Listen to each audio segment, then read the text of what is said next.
یه چی بهتون بگم حالا بی شوخی، انقدر دست قبل زای جواب میدادی یعنی 2 تا جاسوس فهمیدن چی بودش. اصلا نگاه کن من یه سوال میپرسم هیچ کی نمیفهمه. جنگل یا برج میلاد؟ میگم جنگل. پیتزا یا کله پاچه؟ تو باغ یا تو خونه؟ لایت یا خشن؟ لایت. رضا گلزار یا گل منو اذیت نکنید؟ وقتای خوشحالی یا ناراحتی؟ قابلمه یا تجهیزات موزیک؟ تجهیزات موزیک. کنسرته؟ نه شما هر شدی؟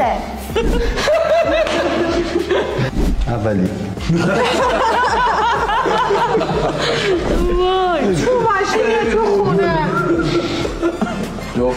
گنجش نیست؟ هر دوتاش.